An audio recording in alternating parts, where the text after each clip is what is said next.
Hello，大家好，歡迎嚟到真 talk。咁大家見到中美博弈咧，就係演熱烈啊！針對關稅戰咧，上一次我哋都請咗 David Wong 咧一齊即係講下點樣嚇，即係洗產地嘅手法。其實今次咧要講另外一個咧，就係熱門嘅話題，就係走私芯片嘅。咁我哋見到咧，即係其實最近美國咧都好醒嘅。咁佢哋除咗咧就係發覺，原來中國會透過走私龍蝦運貨咁樣走私芯片之外咧，咁有議員咧咁就準備推動美國立法，要求追蹤即係嗰個英偉達嘅芯片嘅售後嘅位置，到底咧呢個芯片走私係點樣運作咧？同埋佢呢個立法會唔會有啲效果咧？今日我哋繼續請咗美國經濟學家 David Wong 黃大衛先生同我哋一齊分析啊。David 你好啊。你好珍姐，你好各位觀眾。係啦，中意我哋嘅節目咧，記得幫我哋點讚同埋分享，仲最緊要幫我哋訂閱，因為我哋新嘅頻道可以請多啲即係唔同專家嘅分析啦，可以同大家上課。咁我發覺 David 咧就有個特點嘅喎，你好多啲觀眾咧原來中意聽你上課嘅，所以上一次咧我哋講洗產地，大家就覺得好有意思。今次我哋講下走私芯片咧，其實同洗產地係咪都有啲關係啊？洗產地咧就係我要出口啲嘢去美國，咁就係要隱藏我嚟源。咁呢個咁嗰啲係隱藏嘅 seller， 即係嗰個賣出方。咁你翻轉頭咧，你可以將個邏輯反過嚟睇咧。咁我而家係變咗我買美國嘅芯片啊，芯片佢唔俾我買，咁我點樣避免佢知道我係即係隱含嗰個 buyer？其實方向係反過嚟，其實邏輯一樣嘅。即係一個就係隱藏賣家，一個隱藏買家。其實你可以認為佢都係同一種套路嚟嘅，差唔多，但係佢又反過嚟。咁啊，同埋嚟講就係芯片，因為佢同嗰個我哋講嘅其他產品仲有啲唔同，佢有啲特性嘅嘢，佢所以佢會更加複雜，更加難去防備好多嘅。咁其實最早我哋追蹤咧嗰個芯片嘅問題咧，係2019到2020年左右啦。咁其實就阿 Trump 個年代開始都好多限制嘅。咁但係就係因為以前商務部咧，對於好似華為啊，或者好似一啲中國嘅軍工企業啊，同埋嗰啲軍工科研企業咧，佢獲得呢啲咁樣嘅芯片同埋高科技咧，都會係有一個限制商務部嗰度嘅。咁但係我睇翻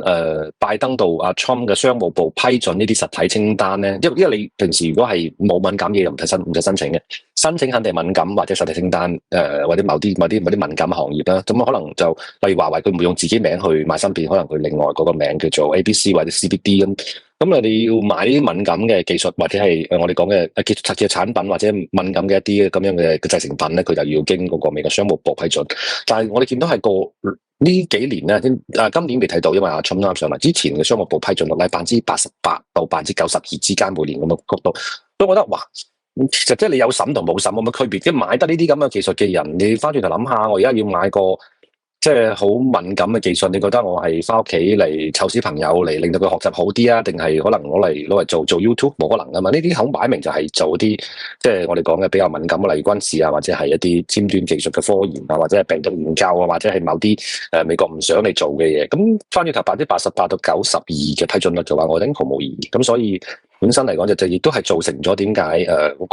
個芯片問題，或者美國好多嘅一啲限制性產品其實喺海外係大量咁使用緊嘅。咁使用最多嘅咁可能就係即係我哋講嘅中國大陸啦。咁第二個其實仲有其他國家都會有，但因為其他國家目前美國未醒悟佢哋係可能會有威脅，目前仲係允許佢哋使用啦。咁其實真正係呢次芯片嘅問題咧彈起身咧就比較敏感，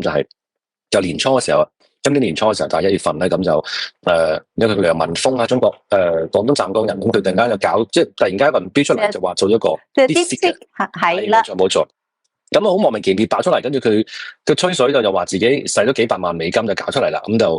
個算力各方面就已經即係追平咗 ChatGPT 嘅2.5啊3.0，即係早期嘅版本啦。咁就令到大家好驚訝，咁同時都令到美國嘅科技股 AI 股大跌啊！我哋多謝佢啦嚇，即係美國啲 AI 股真係好癲嘅啫，實際上已經去到好離譜。咁洗多輪之後，咁大家先醒悟，原來中國嘅嗰個人工智能情況都唔係話咁差嘅。咁中國人工智能係兩種啦，一種就啱先我哋講嘅叫做硅基人工智能啦，即係我哋同平時嗰啲 iPad 啊、電腦啊呢啲芯片啦，咁仲有一種嘅碳基人工智能啦，呢啲更加冇得比啦。普瑞堂嘅元寶黑森系列係我長期服用同埋特別推薦。普瑞堂嘅核心理念就係純正、天然、有效。佢哋係採用咗韓國6年根嘅高麗參，用400年嘅古法，60天9針9細純手工製成，有效去除參中雜質同埋造火性。人參皂苷嘅含量比紅參高8倍，卡數率係紅參嘅6倍，白參嘅16倍。除咗義賣嘅口服液之外，特別推薦原參包裝。美拉原參頭大份量足，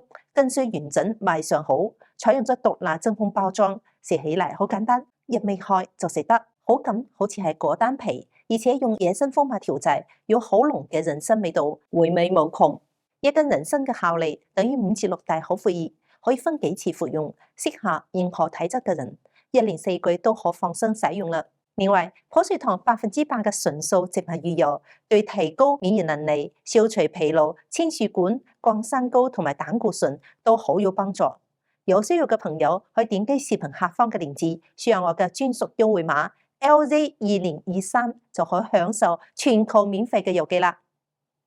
中國有10幾億嗰啲碳基 AI 啊，呢仲厲害啊！所以唔好話自己咩韭菜牛馬，其實正常一般老百姓嘅碳基 AI 嚟嘅，即係仲衰過韭菜。咁 OK， 咁就引發咗大家去探討呢啲中國嘅人工智能係點獲得嗰個呢啲高階芯片咧？咁佢就開始話佢哋改進咗算法啦，咁嗰個美國嘅算法，即係佢嘅所謂算法，其實係我發覺有啲人成日講呢啲咁嘅嚟蝦啲唔識嘅人，其實係一種嘅我哋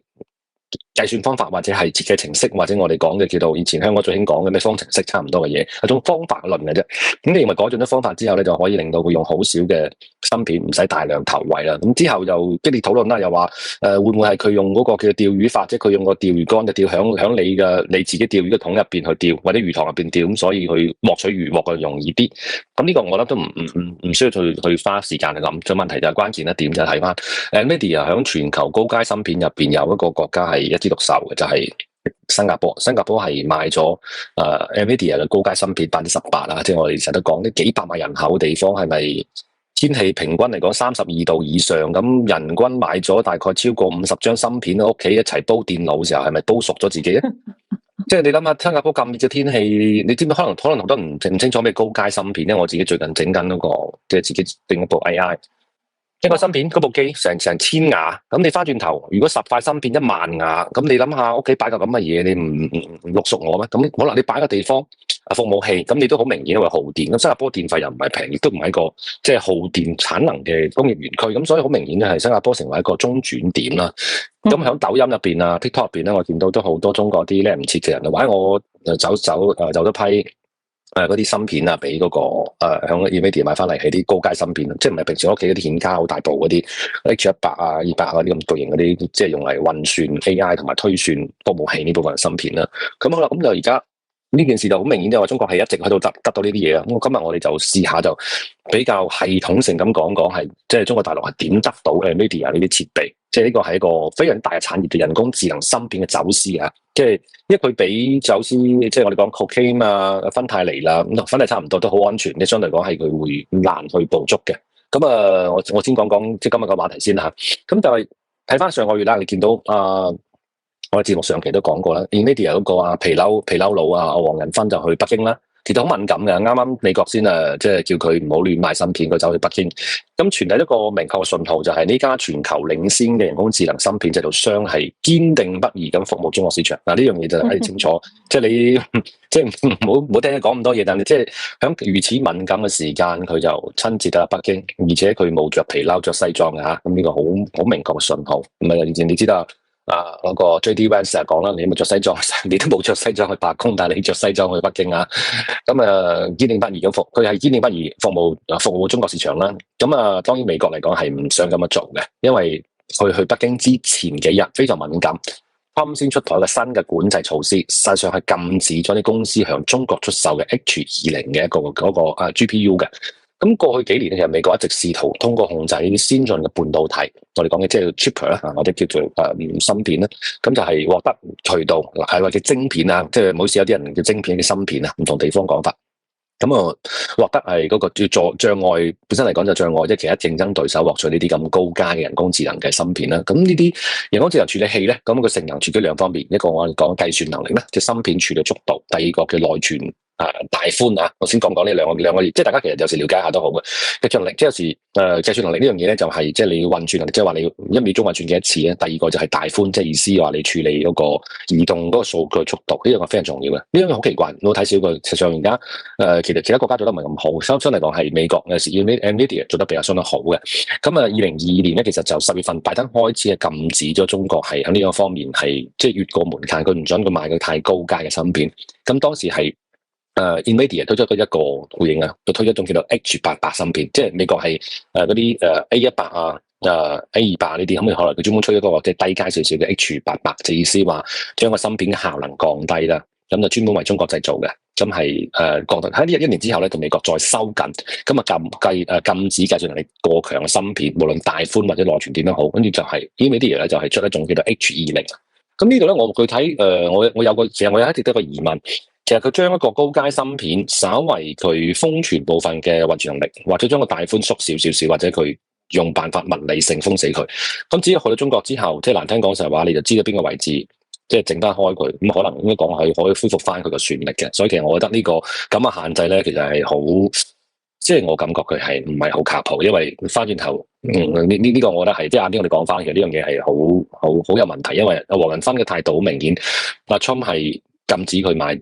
高階芯片之後，唰一聲又去北京又傾偈啦。咁如果係話好多人認為係咪佢過去同啲客戶講話，喂，我唔好意思提供唔到芯片俾你，我覺得唔係，係講你聽，可能下一步階段我哋點樣處理咧。咁美國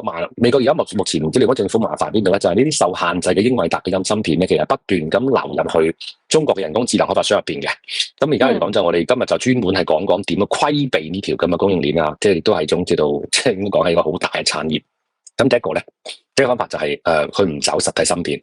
咁係首先係叫租用離岸數據中心訪問權，咁呢一種方法。第二種係透過不透明嘅中介購買芯片啊，咁你最主要兩樣辦法。咁所以芯片佢比洗產地仲複雜，因為例如好簡單，例如我響墨西哥或者響嗰個洪都拉斯，我就建立一個公司做一個服務站，咁我就買咗例如10萬塊 NVIDIA 嘅最高階嘅芯片，即係個服務器。咁跟住通過海底光纜咧，我就將呢個服務器我可以租俾中國使用。咁中國其實上唔需要買呢啲高階芯片，但係同我付一個非常高昂嘅租金嚟使用我嘅即係芯片，咁都可以。所以佢有時係會有個比洗產地仲麻煩，因為佢有個可以遠程傳輸。我通過海底光纜，咁當然呢個成本會比較高，但係中國會不惜一切代價，唔係不惜一切老百姓代價去做呢樣嘢嚇，唔係不惜國家代價。OK，咁新一輪措施係今個月5月15號一個下星，再2個星期就可以實施啦。咁佢進一步收緊網絡啊，呢樣嘢就所以今次好針對性，就話呢啲咁樣嘅通過呢啲租借服務器咧，可能會針對性針對呢啲咁嘅服務器啦。咁呢種新規咧就唔單止針對硬件嘅，係針對提供硬件訪問權限嘅雲服務商。但係好客觀講就話咧，就經濟學人啦，同埋我哋有啲行家都認為呢個措施可能都會失敗嘅。咁點解有失敗呢講法？咁要了解首先點解人工智能芯片訪問要限制好難咧？我哋有已經由佛州啊，由佛州啱先可能最近大家都聽到啦，係話嗰個我見到好多洗產地廣告啊，抖音入邊、TikTok 入邊啦，好多話而家我哋幫手洗產地，咩馬來西亞呢樣。呢樣咧，我晏啲最後尾咧，你問翻我答翻你，我呢個冇咁簡單，唔係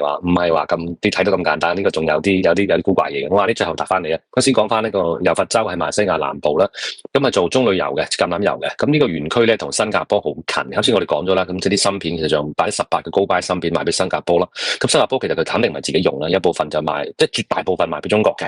咁呢啲咁另外嚟講就中國之外仲有咩問題？就係話喺新加坡附近隔離咧，因為馬來西亞包咗新加坡嘅，就喺新加坡隔離嗰度位置咧，有個叫做柔佛州，有個棕櫚園，成個地方都棕櫚園嘅，賣棕櫚樹嘅橄欖油啦。咁 OK，咁佢哋就有個就匿埋樹下邊就搞咗個咁嘅數據中心，因為你啲衛星航片咧，棕櫚樹嘅好處係個好高啊，我唔知大家知唔知啊？20-30米高呢啲棕櫚樹，咁佢下邊整咧，有時你衛星圖片都睇唔到，佢下邊整一個好大型嘅咁嘅數據中心。咁咧，因為佢馬來西亞真嚟講，佢就農業比較發達啦，佢工業唔係咁發達，所以佢個電力係比較平嘅，土地又比較平，同埋講容易，即係你要衛星監控咧，上邊見到啲樹林，咁你以為係一個即係睇唔出，你估唔到響一個煉油榨棕櫚油嘅地方整個咁嘅服務站入邊啊！呢個係馬來西亞非常出名嘅，即係唔係一個係好多啊！咁啊，而且咧佢哋廉價土地。廉價電力，咁啊加埋嚟講就係比新加坡更加容易獲得許可證，因為新加坡攞呢啲咁嘅服務器，即係服務站好難。即係講緊馬來西亞係嘛？你講緊呢個？冇錯，柔佛州，柔佛州啊，大家有機會可以投資下柔佛州買啲地嚟租俾人哋啊。柔佛州係啦，即係要搞咗呢個係新加坡嘅門口啊，建立咗呢個 AI 中心，係啦，呢張圖就係講緊個地理位置啊。你見到呢一張係啦，我即係配下即係 David 咧，要俾一啲圖片，大家容易去消化理解吓。冇錯啦，冇錯。咁佢呢種棕櫚樹咁加埋嚟講就好啦。咁而家事實上佢唔得啦，佢又好醒嘅，佢唔單止做中國人生意嘅，咁佢又為咗同時，所以有時啲真假咧，你呢個世界係一定要有打掩護嘅。咁同時佢亦都為美國嘅供應商提供嘅話，咁同時佢提供翻俾邊啲咧，就係嗰個亞馬遜啦、Google 啦、同埋微軟啦、甲骨文啦。咁佢哋都係響馬來西亞佛州係有辦事處嘅。本身係佢有天然嘅優勢，就係佢本身又講好多呢啲咁嘅服務商你開咗度。咁同時佢又開一間，咁你冇咁明顯係嘛？就像呢個即係好有種咁樣嘅。即係人哋嘅辦法。咁根據馬來西亞房地產諮詢公司嘅來方咁佢嘅數據顯示，柔佛州嘅數據中心總量咧，包括在建同埋一個規劃中咧，係由我同你講嗰個幾恐怖一樣嘢。2021年嘅時候大概有10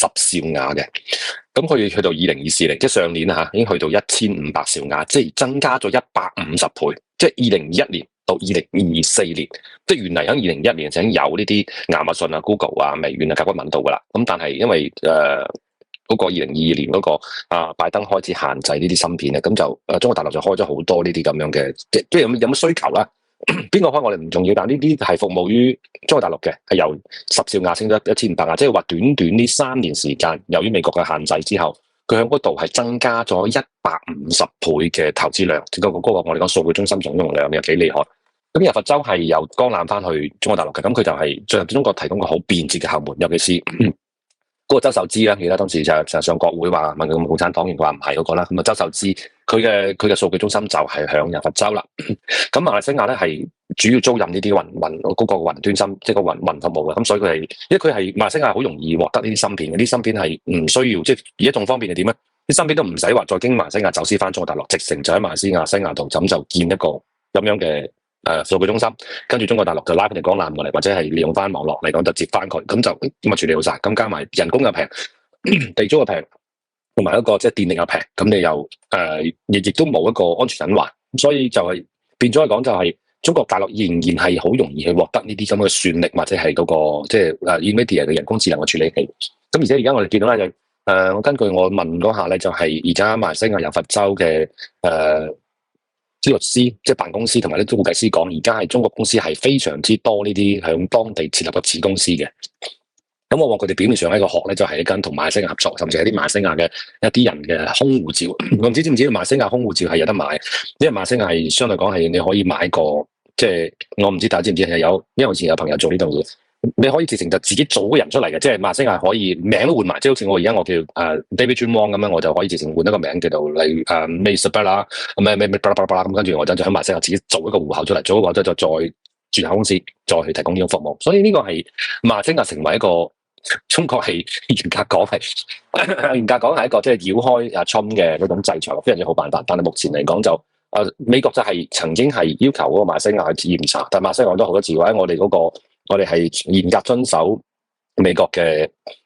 呢個法律法規，咁同時咧，佢點解會令到美國好難去查住佢咧？佢提供個非常優惠價格俾亞馬遜，即係美國公司啊，亞馬遜同埋 Google 嘅公司。嗱呢樣嘢就高明之處喺邊度咧？就話因為我呢個即係你諗下，2021年美國制裁中國之後，突然間你嘅馬來西亞呢個地方嘅即係整體嘅投資嗰個我哋講嘅嗰個服務中心。由增加150倍，咁你冇理由你突然間多咗咁多噶嘛？咁美國肯定係查你，咁查你時候佢就有一種好好辦法，就話我用非常優惠，甚至可能打5折，甚至蝕本價格，我接晒啲亞馬遜，接晒啲 Google，接晒你其他美國嘅客商嘅，你可以用我呢個雲服務提供俾你。咁好啦，咁你分析下，咁佢咪即係顯示到，喂，我呢啲我服務嘅商人好多都係美國公司，咁佢可以即係容易去即係同美國政府去解釋翻點解我會咁做。咁同時實際上嚟講就係中國公司或者係即係北京嘅勢力，我嚟補貼你你就甚至講非常低到你係冇辦法做，人哋冇法做嘅價錢，你幫我接晒啲歐美嘅客商嚟做，咁同時因為增加150倍嘅算力啊嘛，嗰個服務，咁你就其中一部分係留翻俾我嘅，咁你會好容易咁繞過咗美國嘅呢個調查，所以美國商務部我諗如果真係唔係足夠聰明，我真係好認真去散佢嚟睇睇佢入邊嘅數據流向嘅話，我諗係應該係冇辦法即係禁止佢嘅。咁你睇翻咧就係新加坡咁，新加坡其實大家都知道，不過黃人分得清楚，新加坡嘅抖音咁大市場，佢竟然消費咗全球18嘅高階芯片，你簡直冇可能。實際上嚟講，就根據而家新加坡一調查結果就係話，新加坡目前嚟講呢18嘅芯片，即係全球咁多芯片，佢自己用嘅1%都唔夠，即係100片入邊自己用都唔夠一片。咁基本所有都係攞嚟賣嘅。咁睇翻嚟講就基本都賣馬來西亞啦，賣這個國家。咁最尾嚟講就係作為嗰個即係繞開呢種咁樣嘅限制。最可怕嘅話，唔單止係佢繞開咗。即係新加坡去到馬來西亞佢又唔係中國啦，所以你又捉佢唔到啦，就乜你話佢走私啫。咁而家嘅問題就查到，去年10月份到而家嚟講就係美國對幾間印度公司啊，你留意啊，其實而家做緊壞事嘅唔單止係即係一兩個國家，印度都就係做緊呢樣嘢。印度仲狼啲，印度係直情將啲芯片係轉口去俄羅斯嘅，因為大家集中精力去對付緊中國，以為中國先係支持俄羅斯或者支持乜嘢，即係大家集中精力。其實仲有一條阿叉咧好厲害，就係將呢啲芯片轉賣俾嗰個俄羅斯。睇翻嗱呢個根據翻嗰個報道係去啲10月份美國已經係對呢幾間印度公司人嘅制裁嘅，就發現佢哋不斷咁轉口即係受限制芯片俾俄羅斯。其實包括一間咩公司你估唔到係叫你孟買製藥公司，一間製藥公司製藥同都可以要作為芯片哇！係，所以而家嚟講就睇翻單係嗰個根據嗰個數據講緊2024年，單係一間公司係同俄羅斯賣咗3.2億美金嘅產品，你可想而知，大部分都係NVIDIA 嘅服務器，所以你睇翻即係都係。所以我哋美國你話即係對付呢個即係呢啲問題咧，唔係單係對住某個國家嘅，所有而家好似咧蘋果一產業鏈搬咗中國去印度咁啊！今日我先特登又查咗輪印度情況嘅印度，我覺得即係美國有時可能都係冇長遠去考慮呢個有岸外包呢啲高科技技術係咪真係流落到有可能同歐美社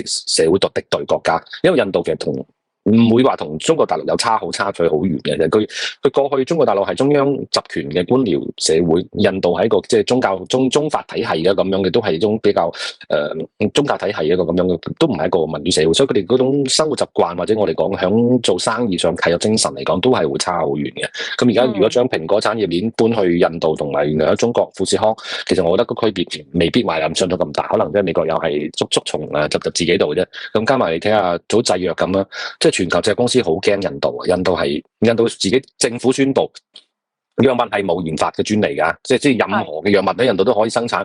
咁所以有段時間你記得中國大陸度有部電影叫我不是藥神咧，就講喺印度偷運呢啲。係啊，我都睇過嗰個，即係佢買咗啲印度啲即係致癌嘅啲藥咧，其實就係因為中共咧就係呢啲就唔合法嘅，但佢係真係可以治病嘅。咁結果咧係就係到底佢係做好事定係壞事咧？咁樣就係，但呢啲即係中國民眾可以消費得起啊嘛。嗰個片咧都幾受歡迎，係啊。係，咁我同你講呢樣嘢，我就接觸過呢啲賣藥嘅嘢，因為前反正就親戚朋友做呢樣嘢，我同你講呢啲點樣做。咁佢好似一啲即係例如一啲歐美嘅比較好嘅癌症藥物啦，咁你入嚟中國時候咧，有啲係捐㗎，咁啊捐贈都好啦。咁佢有時你中國你知啦，呢啲特權家唔係個個可以做飯氣。中國醫療進出口呢啲喺北京呢啲唔係話一般人可以做嘅生意，你入嚟之後可能唔使錢都好，佢賣俾你好貴，啲層層加價，所以變咗嚟講就中國好多時候呢啲癌症藥物就成為一個醫院同埋啲藥販同埋既得利益集團統治階級嘅一個即係斂財工具啊！因為你唔用就死啊！咁啊印度就好抵死嘅話，因為呢啲藥就冇咩嘅，我攞咁印度又唔知點解可能真係啲有啲藥佢好驚佢攞買翻嚟之後，咁啊反向複製就生產。咁印度嘅所謂仿製藥咧，佢中國大陸係。反而中國大陸同呢樣嘢仲係啲底線，佢就唔仿製。中國大陸仿製咧都係等到佢哋專利權過之後，所以佢有個藍色的叫做同一藥效驗證，即係話等啲藥嘅專利過之後，中國大陸都會仿製。但係中國大陸仿製咧都係要經過所檢查，但係其實質量都好差，都好差嘅。印度咧你都冇認為佢乜嘢，佢就仿製過程中咧，其實上都係有質量好參差嘅，即係唔係話樣樣得嘅，有啲都真係食到你話彎地嘅。咁第一個，第二個咧，如果你話大家都唔遵守遊戲規則。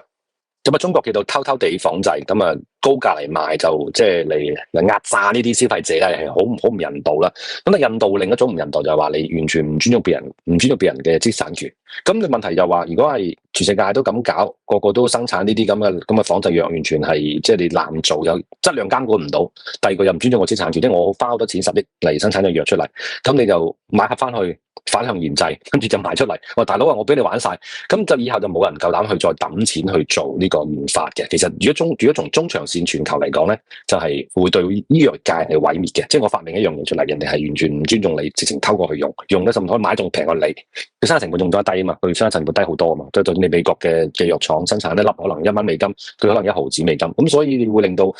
即係中長期嚟講冇人再去研發藥物嘅。不過好彩就印度咁搞啫，同埋出口唔多啫。如果印度出口好多咁反翻轉頭賣翻俾美國嘅話，咁美國可能真係一下子就成個醫藥公司全部冧晒噶啦，就唔使做噶啦，輝瑞啲唔使做，因為你所有產品都俾佢複製1/20價錢賣俾你。因為當時我睇過係美國市場啦，好似之前有隻叫做我睇先啦，叫易瑞沙嘅咩，佢都係專門係醫肺癌嘅。啱好有朋友曾經叫過我幫佢買。我喺美國係咧5800蚊美金一盒嘅，咁啊印度咧係580蚊美金一盒，係啱好1/10。咁所以如果大家咁樣做嘅話，其實亦都係即係我覺得資產權呢樣嘢真係要保護。好啦，咁我翻啱先我哋講嘅話題咧，咁睇翻你而家嚟講就係而家所有整個英偉達嘅問題，政府係即係美國政府而家作出回應，就係對於個啱先我哋即係我哋都知大家知啦。咁情況之下，而家美國政府睇出回應，就要發出一個更加嚴厲嘅嗰個監管啦。咁包括埋就阿拜登落台之前咧，就搞咗個人工智能擴散框架啦。咁啊，將全球分為3等級，就日本、英國在內嘅18個國家就叫受信任嘅，完全唔受限制嘅。咁新加坡、印度在內嘅120個國家嘅第2層監控係受到限制嘅。咁啊，中國、俄羅斯係徹底禁止嘅，即係我哋講高階芯片啦。咁啲規定咧，呢個規定就禁止咗美國嘅雲服務商向中國客戶提供受限制芯片服務啦。咁啊，Trump 而家又修改咗啦。咁所以好啦，點解修改呢樣嘢？我啲講法。咁啊，阿 Trump 仲加再嚴格少少。咁啊，Trump 嘅做法就係而家就而家嗰個就要即係個管制係去到企業入邊，你要即係用企業負責你自己公司賣咩貨，你自己都要監管，要向你嘅商務部去反映。但係呢樣嘢企業是否配合咧？我覺得都好難啊。咁啊，講翻啦，你啱先講嘅好似洗產地同埋嗰個區別就係在於佢而家係買家隱藏啦。咁之前係用新加坡，你見到咧？咁啊，所以呢段時間我問下啲即係行家，佢話就而家去日本，個排隊日本買芯片，日本係最好嘅市場。咁啊，日本你而家去都已經遲一啲啦。而家好似聽講已經係有已經排晒隊啦。因為日本係第一層面啊，英國、日本在內18國家係唔受限制買芯片嘅。哦，所以呢啲又嗱，所以你出咩政策，佢有咩橋，咁啊支持新加坡係冇問題嘅。咁大家去新加坡度搞，咁啊新加坡咧唔得啦，咁就轉咗去馬來西亞開呢啲咁樣嘅雲服務器啦。咁雲服務器唔得啦，咁佢又轉去日本賣芯片啦。所以即係轉嚟轉去好快手，而家加埋最關鍵樣嘢，呢啲係高壓利潤，平均嚟講一個即係而家我哋講嘅叫第一手批發商咧，大概係有30%到50%嘅利潤嘅，最少啊30%到50%嘅利潤嘅。咁所以翻轉頭真係好過做可樂英嘅，實講。所以變咗講佢就係批發啦，我哋講啦，唔係就唔係淨批啊。咁啊，到令到成個即係我哋講嘅成個嗰個好難去避免佢會有咁高嘅利潤嘅生意能夠禁止得到。咁另外嚟講就唔係話單係中國參與，包括埋印度、其他國家都係參與嘅。所以事實上你講要限制中國啊，或者係嗰個俄羅斯啊，包括埋伊朗呢個國家同埋北朝鮮嗰粒芯片咧，真係只能夠話。可能真係要每粒芯片都追蹤，啲高階部分啊，低階啲可以唔追蹤啦。咁但係呢個問題就因為達鼎明確表示佢冇辦法追蹤自己每一顆芯片。咁啊，商務部亦都係同埋一個商務部工業同安全局係冇辦法檢查每一套服務器嘅。咁所以經濟學人又好啦，包括我哋都好，家討論都好啦，走私會繼續揾流動性呢樣嘢係美國係喺人工智能競賽方面要保持領先於中國嘅話咧，就只能夠加快創新同埋。你再限制都好難限制到，因為實際上一個中國人啦，加埋第二個種印度人同其他地方嘅人，包括埋新加坡啊、馬來西亞配合嘅話咧，真係你美國要上一二摩你就真係全部國有化，就唔俾佢賣；二摩就全部唔俾佢賣。咁你將所有芯片就全部擺喺例如響加州或者邊個位置，咁你將所有芯片擺晒喺度，咁你要用嘅話咧冇啦，咁我就租個服務器俾你，你全部都可以同我租，我就唔賣，永遠全部都唔好賣就租。咁啊就由商務部出錢。就買晒英偉達嘅所有芯片，就擺翻喺美國，即係個巨型服務器，全世界都喺度做，你中意就嚟做咁可能就呢個辦法就得。咁你唔租唔租咪唔好用咯。咁可能就會仲好啲。好啦，就如果你真係要強硬咁就俾我咁做啊。如果唔係咁，我控制唔到嘅。因為我租俾你嘅時候咧，個服務器咧，咁你知啦，後門呢樣嘢咧，你好用華為設備一樣，肯定有後門噶嘛。咁我翻入美國就可以控制翻呢個後門。如果唔係嘅話，我覺得好難。咁要麼美國就係不斷咁加快創新。咁就之前好似阿 Trump 同埋一個阿拜登講法就係話，你控制唔到人哋 copy 你山寨你同埋偷你技術嘅話，你只能夠加快自己創新速度咯。咁就只係咁樣。所以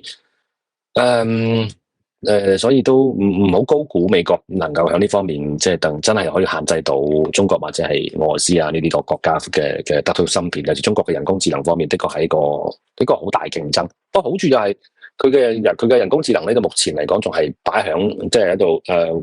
洗腦啊，控制啲碳基 AI 啊，同埋講就係賣產品啊，搞宣傳維穩方面就好啲。就係唔排除佢哋響未來嘅軍事領域啊，或者其他領域對美國嘅一部分嘅即係我哋講嘅叫做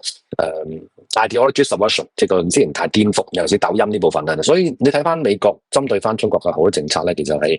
都含唔到肺嘅。即係之前講抖音 TikTok 嘅問題咁，你拜登就話要將佢拆分啦，要賣咗佢，唔俾佢再做落去落架啦。咁啊到 Trump 而家又妥協咗。咁其實就你睇翻，